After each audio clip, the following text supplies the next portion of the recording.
Fala moçada, tudo bem com vocês? Tudo tranquilo? Tudo em paz? Beleza, passando com esse vídeo aqui rapidinho para corrigir a lista 21 que vocês já tiveram acesso ao gabarito. Eu fico morrendo de vontade de falar garabito. Garabito é muito legal, muito mais legal do que gabarito. Vamos lá, moçada, é o seguinte. Questão número 1. Após o retorno da família real a Portugal, o que as cortes portuguesas, pessoal, olha só, cortes portuguesas são o nome, é um nome que foi dado ao parlamento português, tá? Não confunda cortes portuguesas, meu cachorrinho tá latindo aqui agora, tá chorando aqui, tadinho. Não confunda cortes portuguesas com a corte portuguesa, a família real portuguesa. Cortes portuguesas é o parlamento português, ok? Beleza? Cortes portuguesas, repeat after me. Cortes portuguesas é o parlamento português.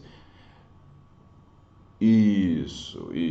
Agora, se eu falo no singular, corte portuguesa, eu estou me referindo à família real. Beleza? Tranquilo? Once again, cortes portuguesas é o parlamento português. Muito bom. Muito bem. O que as cortes portuguesas, vou até destacar aqui, mais temiam acabou por acontecer. Isto é, a independência, ou seja, as cortes portuguesas, ou seja, o parlamento português, temia que em Dom Pedro permanecendo no Brasil, ele inevitavelmente iria levar o Brasil para a independência. E o que aconteceu? O que aconteceu? A independência do Brasil. Que dia? 7 de setembro, tudo bem. Vocês gostam muito dessa data. Eu sei, gente. Que eu sei, tá? Dá o grito de piranga, gente. Mas 7 de setembro não é importante por causa disso, não. É importante por causa do aniversário aqui do professor. Muito bem. Continuamos. Então, as cortes portuguesas temiam que Dom Pedro levasse a cabo a independência do Brasil. E Dom Pedro fez isso, né? Muito bem, então continuando o texto. Em 1823 se instalou-se a Assembleia Constituinte, onde a Assembleia Constituinte onde, gente? No Brasil. No Brasil. Dom Pedro falou que ia fazer uma Constituição para o Brasil. E aí, em maio de 1823, começa o trabalho da Assembleia Constituinte. E aí o José Bonifácio, que é um dos caras mais injustiçados da história do Brasil, um cara bacana, um cara fundamental para a integridade territorial do Brasil, conhecido como o Patriarca da Independência, em mensagem constituinte escreveu. E o texto dele é um texto longo, mas basicamente está dizendo o seguinte, ó, é necessário organizar o país, sobretudo levar a capital para o interior. Essa capital se chamaria Petrópole, em homenagem a Dom Pedro, ou Brasília. E aí esse sonho de Brasília foi, no final das contas, feito pelo Juscelino Kubitschek lá na década de 1955 a 1960. Muito bem, a década não, entre os anos, não é década, década é 10 anos. 55 e 60 só são 5 anos, o Edmar. Não sabe nem fazer conta. E diz Edmar que a matéria melhor dele era matemática. Não sei.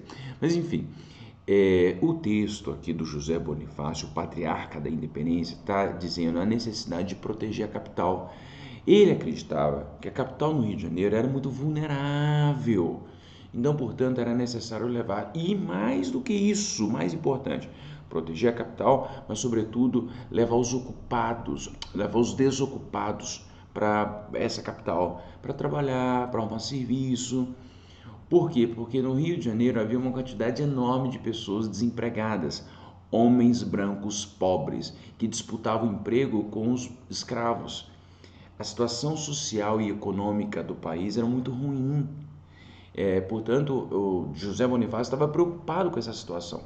Ele queria levar a capital para o interior para integrar a capital com outros territórios e, sobretudo, também arrumar ocupação para esse pessoal. Ele acreditava que a capital indo para o interior iria dinamizar as atividades econômicas do interior do país. E a cachorrinha continua chorando aqui, tadinha. Muito bem, é porque ela quer entrar, eu não posso deixar ela entrar. Bem, em seu texto, José Bonifácio dá um motivo estratégico para a mudança da capital, o ataque de inimigos externos, além de sublinhar dois problemas, um social e outro econômico, que são: a resposta correta é a letra B, a ausência de empregos para mão de obra livre, com o uso dos escravos, gerando um grande número de desempregados e a urgente necessidade de um comércio ativo ligando as diversas províncias, o que tornaria o Brasil autossuficiente para a diversidade da sua produção. Ou seja, o José Bonifácio era um visionário, ele queria melhorar, dinamizar a economia do país, estimulando outras atividades econômicas, certo? Além de tudo, resolveu o problema social, que era a quantidade de desempregado que existia no Rio de Janeiro. Beleza? Questão número 1, letra B de bola. Vamos continuando aqui. 2. A Constituição Imperial de 1824, que foi outorgada. Repeat after me, outorgada. Isso, muito bem. A Constituição Imperial de 1824 estabelece que o governo é monárquico. Monarquia. O que é monarquia, gente? Governo de uma pessoa. Mono, arquia, vem da arqué, do grego, poder, poder de uma pessoa. Vocês não sabiam? Gente. Então, é um poder monárquico. O Brasil foi o único país aqui da América do Sul a instituir a monarquia depois da independência.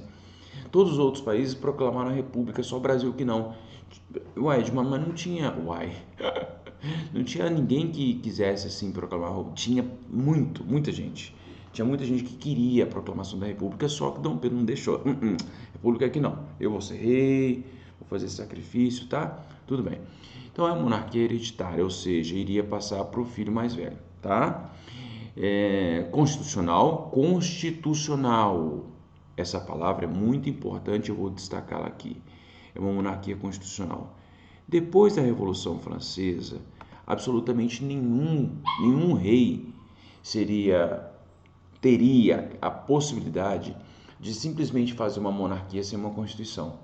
A Constituição virou uma necessidade básica, porque todo mundo sabia que a Constituição era aquilo que garantia um governo mais representativo, um governo mais democrático, entre aspas. Não é nem democrático, mas um governo, sobretudo, representativo. Principalmente devido à ascensão de outras camadas sociais, principalmente a burguesia. Então, fazer um governo sem Constituição, inconcebível. Principalmente devido à influência do Iluminismo, né, que previa a monarquia parlamentar ou monarquia constitucional.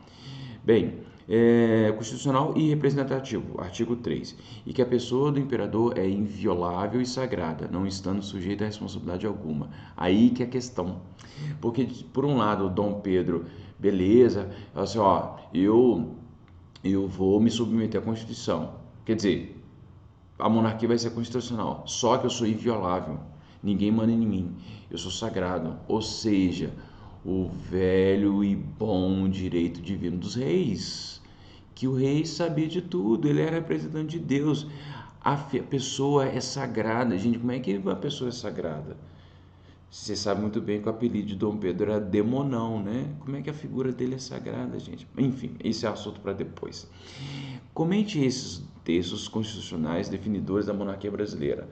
Aí é o seguinte, a resposta é: o artigo 3º indica que o governo brasileiro seria monárquico, hereditário, constitucional e representativo. Contudo, a representatividade era limitada por conta das indicações feitas por Dom Pedro, e além disso, no final das contas, quem fica ali representando alguma coisa era a elite, porque existia o critério censitário. O José Scrius acabou de me perguntar aqui, mas o que é critério censitário? Critério censitário é o critério segundo o qual que determinava quem podia e quem não podia participar da política. Quem poderia participar da política? Gente que comprovasse uma renda de 100 mil reais no mínimo. A galera votava ali no bairro, ali na região onde morava, a gente chamava isso de paróquia, e aí depois os eleitos iriam tomar as decisões na corte, né? Muito bem, né? Que são os deputados e senadores. Muito bem. Contudo, a representatividade era limitada por conta das indicações feitas por Dom Pedro. Lembra que Dom Pedro fechou a Assembleia Constituinte lá em 12 de novembro de 1823, na Noite da Agonia? Pois é. Aí, depois disso, ele nomeou um conselho. Este conselho que fez a Constituição que ele outorgou, tá? Nesse sentido, havia uma subrepresentatividade dos diversos setores sociais. A gente pode elencar vários. Quem que não estava representado aqui, né, na Constituição e nos órgãos decisórios? Mulheres, indígenas, escravos, afro-brasileiros, homens brancos pobres e por aí vai. Quem que mandava na bagaça? Homens brancos, ricos, maiores de 25 anos de idade. Era isso, tá? Dos setores sociais e políticos do governo, pois ele era demasiado dependente da figura de Dom Pedro I. Já o artigo 99, 99, é baseado no antigo direito divino dos reis, dando a Dom Pedro uma áurea absolutista. É isso no final das contas, Dom Pedro gostava de ser absolutista. Um homem absolutamente rei. O artigo 5º da Constituição do Império do Brasil, datado de 1824, dizia o seguinte: a religião católica apostólica romana continuará a ser a religião do Império. Todas as outras religiões serão permitidas, com seu culto doméstico ou particular, em casa para isso destinadas, sem forma alguma exterior de templo. Comente o texto constitucional em função das relações entre a Igreja Católica e Estado durante o Império. Olha o seguinte, o artigo 5º da Constituição prevê o regime do padroado. Padroado. Repeat after me. Padroado. O que era o padroado? O padroado é a união da Igreja com o Estado. A Igreja era uma espécie de instituição pública. A Igreja era a religião oficial do Império Brasileiro. As outras religiões poderiam continuar com seus cultos particulares dentro de casa, doméstico, dentro de casa. Mas não podia ficar divulgando, pregando por aí. A única religião oficial era a Igreja Católica, ok? Regime padroado, ou seja, os padres e os bispos são funcionários públicos. Então você pagava imposto e uma parte desse imposto é para a igreja, entendeu? Padroado, tá? Muito bem. A Constituição de 1824, a resposta da letra A. A Constituição de 1824 estabelece o regime do padroado, que eu acabei de falar. Segundo o qual igreja e estados estão imbricados. Imbricados, gente. Edmar, você usa umas palavras muito difíceis, não tem como usar outras palavras. Tem que aprender a ler. Palavras difíceis são importantes, porque elas têm um sentido mais nevrálgico do que eu quero dizer. Tá vendo, Edmar? Você acabou. Jesus Creus, você reclama demais. Pode parar, Jesus Creus. Muito bem. A Igreja Católica seria a religião oficial do Estado e seus religiosos seriam funcionários do Estado. Tá vendo? Eu acabei de falar. Eu dou spoiler até nas minhas próprias respostas. Letra B. Da situação das demais religiões no mesmo período. As outras religiões não eram bem aceitas socialmente. A Constituição previa que elas poderiam existir, mas socialmente a galera discriminava, né? Mas a Constituição permitia a sua existência desde que fizessem cultos privados. Tá aí, tá vendo? A respostinha rápida, fácil, bem feita, né? Esse professor de história é maravilhoso. Obrigado, José Creus. Considere o texto abaixo. Em 1824, não se tratava da contradição de interesses coloniais e metropolitanos. Persistiam aí, não obstante tratar-se de país politicamente independente, as mesmas condições de privilegiamento não só dos comerciantes em nós e seus representantes estabelecidos no país, como também dos ingleses cuja penetração no Brasil foi determinada pelos acordos de 1810. Professor, é muito difícil entender esse texto. Ô, José Creus, presta atenção.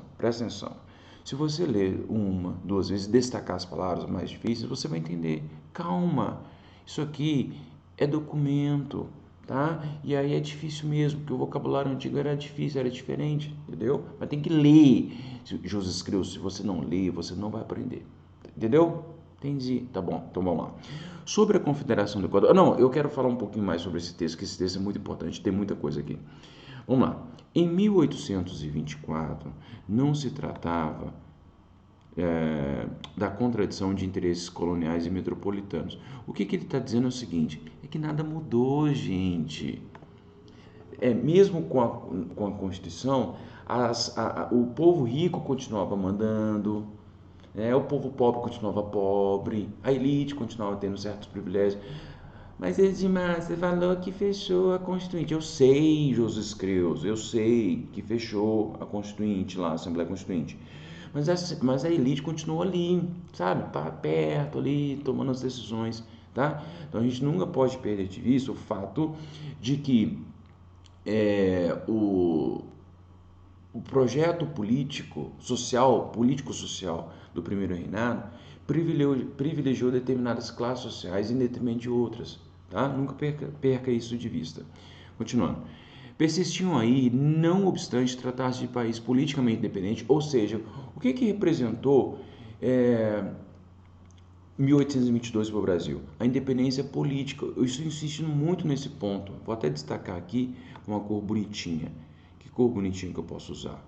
Vamos ver aqui, essa cor, um verde escuro? Não, vai ficar muito escuro. Vou usar esse rosinha aqui, ó. Esse rosa aqui para destacar bem. Rosa não, é roxo. Ô Jesus Cristo, eu vou mandar você para a Cris. Olha só, as mesmas condições, privilegiamento, não só dos comerciantes em nós e seus representantes estabelecidos no país, como também dos ingleses. Ou seja, pessoal, o Brasil conquistou a independência política, mas o Brasil continuou economicamente dependendo da Inglaterra. Entendeu? Deixa eu destacar aqui. Vou destacar de preto para ninguém ver a resposta. Não, vou destacar amarelo. Tá bom? Então, continuou dependendo economicamente da Inglaterra. Beleza? Beleza. Entendi.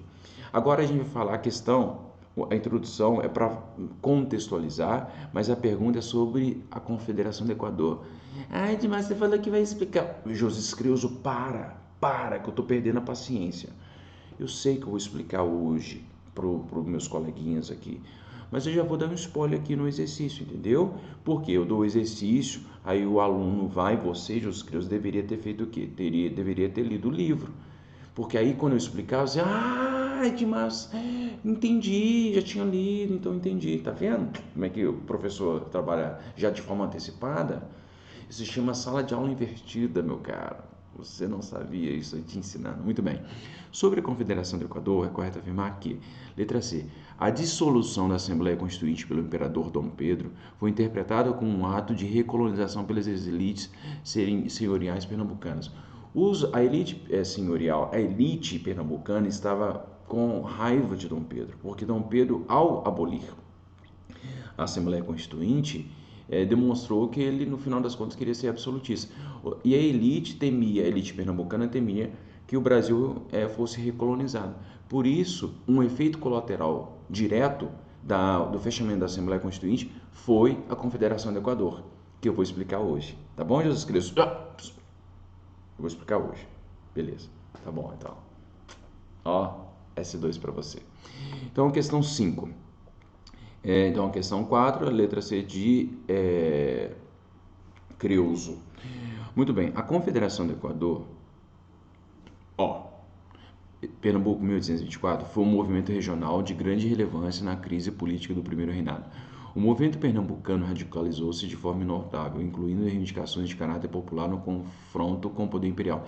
Inicialmente, a Confederação do Equador juntou povo e elite, mas na medida em que houve uma radicalização, principalmente do povo, que tinha outras demandas, a elite começou a se sair. Havia uma disputa ali no final das contas. E no final das contas, essa disputa vai levar à fragilização e no final das contas, Dom Pedro consegue vencer o movimento e suprimi-lo, né, com um efeito nefasto, principalmente, com consequência nefasta, principalmente para o Frei Caneca. Tadinho do Frei Caneca. Acabou sendo fuzilado, tadinho. Muito triste. Chora não, Jesus Cristo. Chora não, velho. Calma. Bem, é correto afirmar que esse processo de radicalização foi condicionado, letra D, pela necessidade dos grupos dominantes locais de mobilizar o apoio das camadas populares para sustentar o confronto com o poder central. Então, a elite mobilizou o povo, mas quando o povo apresentou novas reivindicações, a elite falou, não queremos mais não, paramos de brincar. Então, 5, letra D de dado. 6. O governo de Dom Pedro I foi polêmico e cheio de controvérsias. Os políticos mais liberais tinham críticas à sua forma centralizadora de administrar, claro, absolutista. A sua abdicação levou o Brasil. O que é abdicação, Edmar? Abdicação é renúncia, tá? Ele renunciou e foi embora. Ele foi embora, Jesus Creuso. Ele foi no dia 7 de abril. Ele falou assim: gente, não vou ficar mais não, tá? Desculpa aí, qualquer coisa, vou embora para Portugal. Ele vai embora. tá? E deixa aqui o filho dele de 5 anos. Não chore, José Creus. Eu sei que é triste, eu sei. O menino também ficou triste aqui, tá? Muito bem. A sua abdicação levou o Brasil, letra E, de escola. Eu sei, José Creus, que no 8º ano a gente só tem 4 alternativas, mas eu coloquei a letra E aqui porque a letra E é de Edmar, tá bom? Tudo bem. Letra E. As expectativas políticas que criaram instabilidade, confrontos violentos com disputas pelo poder em várias regiões. A situação ficou muito dramática, ruim para Dom Pedro e ele acabou tendo que renunciar, tá? 7. O primeiro reinado foi marcado por instabilidade política. Esta instabilidade culminou com a abdicação do trono. Tá vendo, José Creus? Se você prestar atenção nas questões, uma responde à outra. É só ler. Leia, José Creus. Bem, esta instabilidade culminou com a abdicação do trono por parte do imperador Dom Pedro I. Apesar dessa instabilidade, o Brasil teve promulgada nesse período a sua primeira Constituição, embora esta tenha sido outorgada. Qual das alternativas abaixo está relacionada a essa Constituição? Letra D, de dado, que eu já falei disso aqui antes. Voto censitário, estabelecia o mínimo de grana para cada pessoa para poder votar, 100 mil réis, 100 mil réis, não é reais.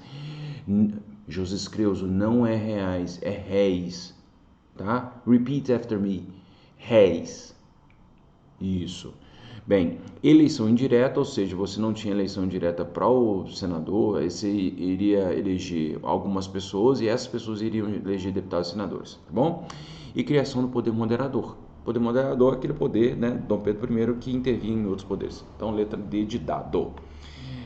Número 8 e última questão. Tratando-se da influência do liberalismo no processo de independência do Brasil, Emília Viotti, uma historiadora maravilhosa, afirma que o liberalismo significava nessa fase a liquidação dos laços coloniais, ou seja, o Brasil se tornar independente politicamente de Portugal.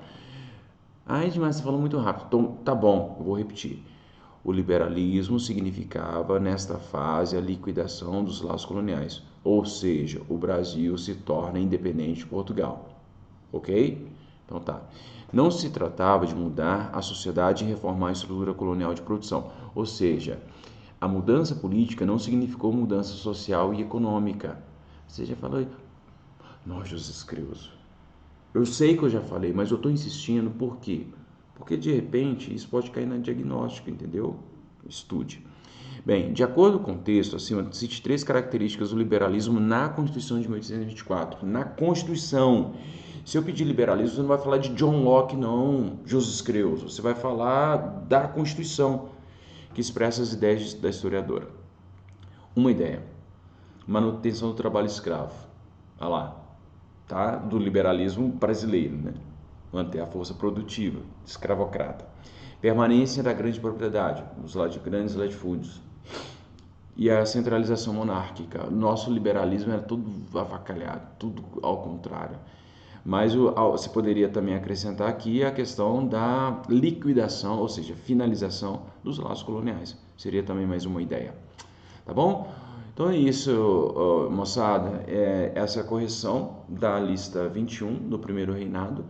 E aí eu espero que vocês consigam resolver todas as suas dúvidas. Qualquer coisa é só me chamar no chat, no fórum, tá bom? Um grande abraço para vocês e até a próxima. Tchau!